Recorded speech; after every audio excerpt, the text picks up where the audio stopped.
All right, let's get this going, man. We ain't gonna do this one live because I want it to be able to upload, you know what I'm saying, immediately instead of waiting for all that time to process and all that. So we're gonna do it like this. Two things I want to talk about today. Random thoughts of your highness. And I want to speak about something that's close to the turf to me, and that is weed for reparations right here in King County, Seattle area. So I'm going to go ahead and go into the story. And then I want to give a message to the Moors, specifically like Taharka Bay, who I've had engagements before on my old channel, on Facebook, on his channel. And, you know, we'll get to that in a minute, man. But first, let's go ahead and get into this story real quick. Mary and Preston, we asked how many pot shops have signed on, but King County Equity Now would only say that their volunteers are doing lots of outreach. Now, they add that they will promote any store that participates, but at least one pot shop owner says he's being threatened with a boycott. The request is for pot shops to provide regular donations to King County Equity Now, which will invest it into the black community. The group wouldn't do an on-camera interview, but a local activist says the concept is simple. All of this goes, again, back to repairing the specific damage that has been done due to the war on drugs. Cliff Cawthon says people of color suffer. Now, I happen to know that brother, and I know him through activism with Black Dot and other activism that he's participated in. So, you know, he's a good brother. During marijuana prohibition and should share in the profits of the legal weed business. Knowing about the impact of the war on drugs on communities of color, how are you spending those profits in order to significantly advance the cause for Black lives? However, King County Equity Now would not offer any specifics on its business plan with Como News. What I've seen, there's no accountability whatsoever. Ian Eisenberg's chain of pot shops has taken a hit during this summer of protests. Stores have been set on. Now, let me explain something to you, especially if you're not local in the Seattle area. So we've been battling, meaning like those in the black community, specifically from the Central District where I'm from.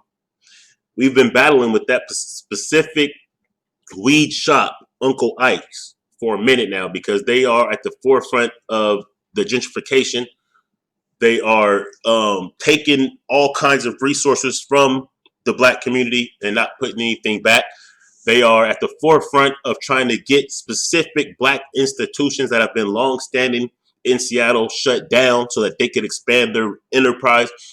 And you got to understand the irony of even me, who specifically has friends and associates who are in prison right now for something that is now legal. And as they now legalize this weed, understand how hard it is for black people to get into the industry. They basically blackballed all of us from getting into the industry. But at the same time, now they're making a profit on what was once illegal, but they didn't retroactively affect the law for those who are now in prison for something that's now legal to get out. You know what I'm saying? So to me, it's only fair that these weed shops that are now getting a lot of business, a lot of it from us, start putting up, or we have to start boycotting. Like, these are the kind of things that we have to do. So with everybody out there, with all this, you know, protesting that's going on, and we always have a segment of our population that will always say the same thing. And that's, oh, protests don't work, marching don't work, politics don't work. Well, what does work? Explain to me what does work, and we can back that. Because most people who say those kind of things, they're not going to participate in any shape, form, or fashion anyway. That's going to lead me to the Moors in a minute. But that's just the sentiment that I see from the naysayers who will always tell you with skepticism what won't work, but they will never participate. Look, everything we do is not going to work. That doesn't mean that we don't try. So yes, we know in the 60s, boycotts worked very well. And if we had that same discipline today, they would be effective today because we have even more spending power now than we did then. On fire, windows smashed. And now there's a call to boycott his business. The idea of extorting me, either we're going to boycott you if you don't give us 30%. King County Equity Now says it will work with owners on how the money is spent. They say it's just the beginning of a conversation. If there's a plan to elevate everybody in the community or some kind of community ownership, that sounds like a good plan. Maybe it's time for them to ask themselves, well, what side of history am I sitting on? Well, we are aware of at least 2 cannabis stores in Seattle that did decide to participate. We reached out to both. We are still waiting on a response. Back to you. So here's the thing, you guys. We have to be willing, as a people, to stand up for what's right and to use our spending power in a way that benefits us and that pushes the needle forward. We have to be willing to do that individually and collectively. And there's billions of dollars being made in this marijuana industry, and very few of us are able to participate or benefit from that.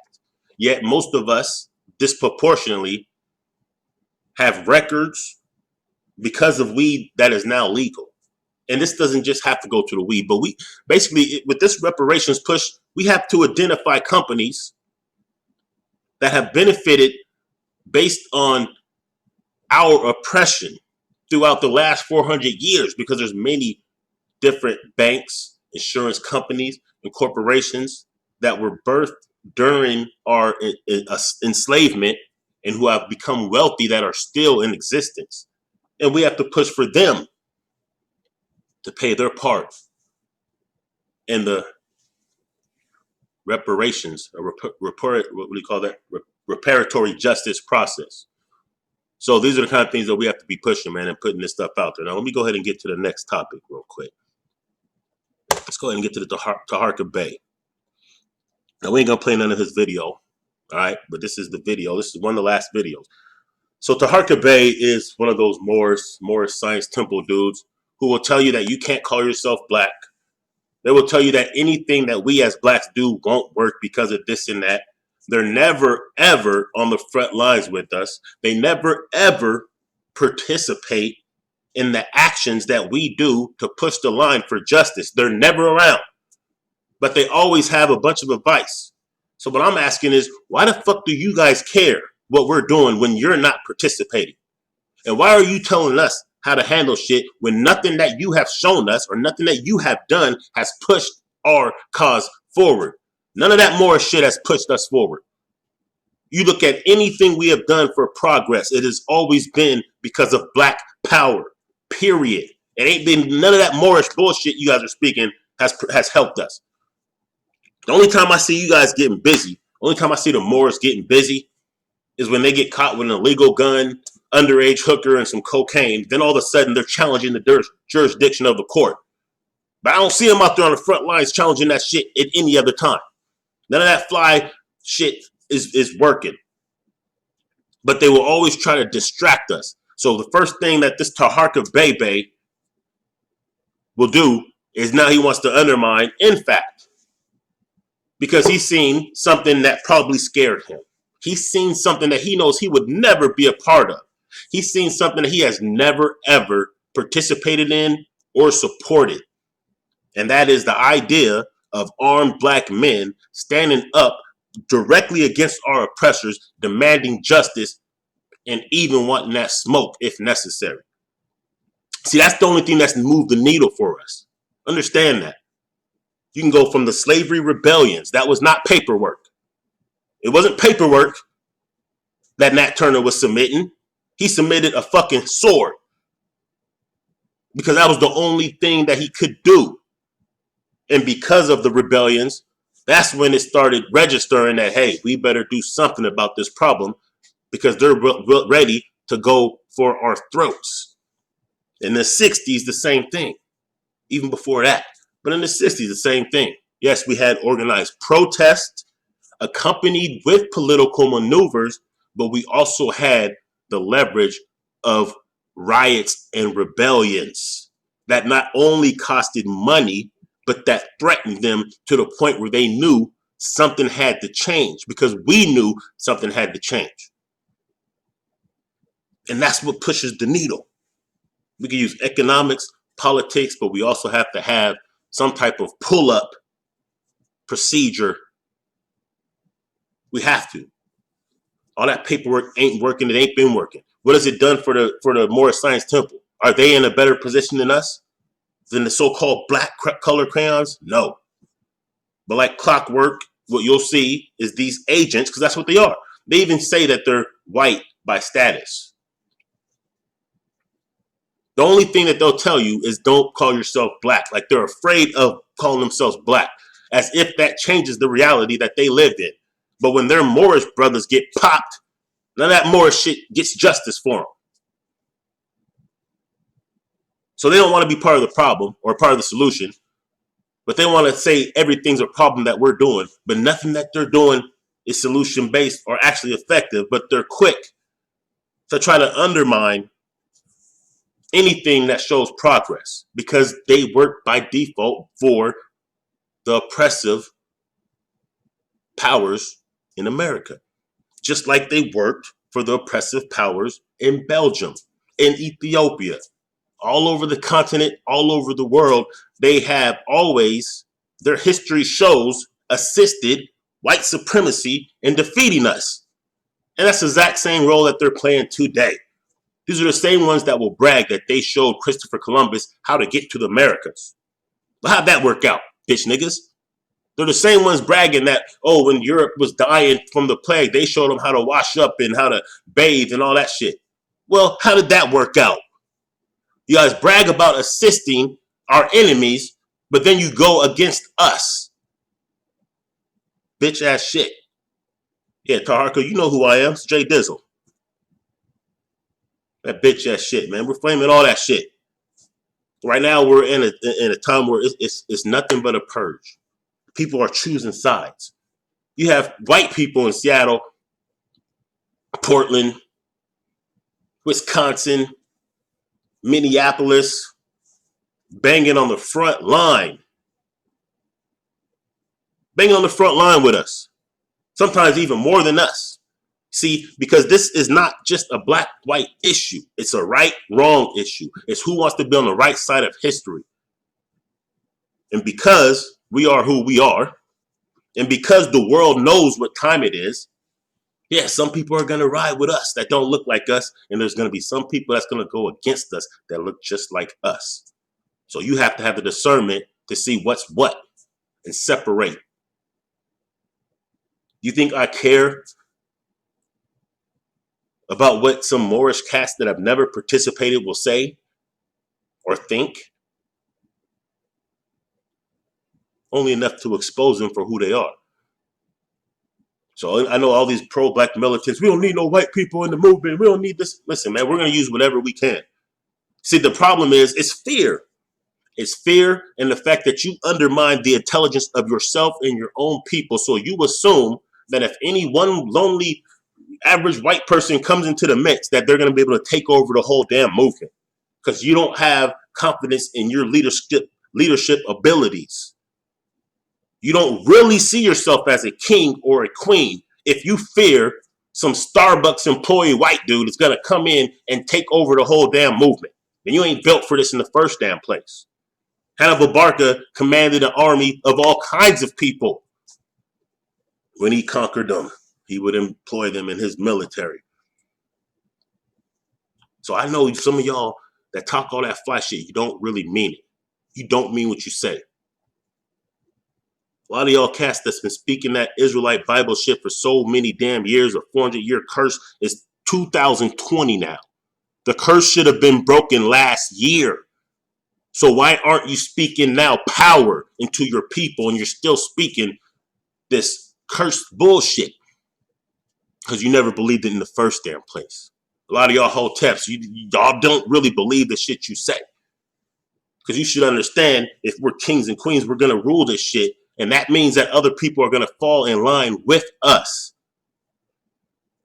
And some people that look just like us are going to go against us. And if you don't know the difference, then you ain't built for leadership. Fall in line. Whatever side you're going to fall in that sign. Define what side of the sand you want to be on right now.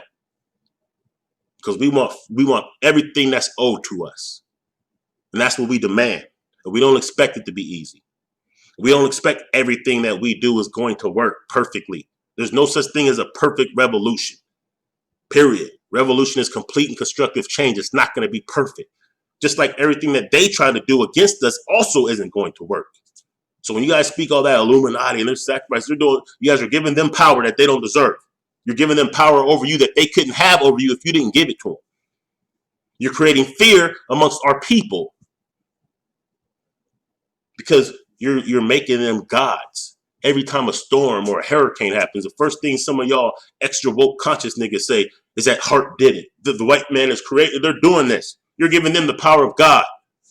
So I see why you're afraid to fight for justice. And that's why the youth don't fuck with y'all. The youth are not fucking with the cowards. The youth want to do something. They don't mind being guided by their elders, as long as their elders aren't fearful and cowards. That's just what it is. So you want to know why y'all can't connect with the youth? It's because you're cowards. Because they want results. They don't want excuses. And they don't mind making a mistake on their way to progress. So how about that? Subscribe to this shit. Put this shit out in those groups. And let these fuck boys that keep wanting to be agents, whether it's on purpose or not, they're agents. I don't care if they're getting checked by the government at this point. The effect is the same. They're undermining. This is what COINTEL said to do. Undermine black nationalism. Decharacterize. Make people question the integrity of. Prevent different organizations from coming together. Different black militant groups, which today would be the Panthers. Other black militant organizations. Street organizations, Blood, Crips, GDs, and so forth. If you read the language of the 1967 counterintelligence program, and if you match it up, exactly what J. Edgar Hoover and them was doing, you can see our own people participating in that to help disrupt and undermine what we're trying to do. And you can see a lot of Moors, like these Taharka Bebe kids, participating in that bullshit. And we got to get them out of here and separate and understand that they are the enemy too. Because it's even more difficult for us to identify those who look like us. See, we're not trusting the other side even when they come amongst us. We're looking at them skeptically, making them prove themselves the whole way. But these Negroes that look like us, they can camouflage in. And the first line of defense against white supremacy is going to be our own people, or people who look like us, because they're not our people. Gang, gang, subscribe. Let me know what you think. Share this to these bitch ass niggas, man. I'm out.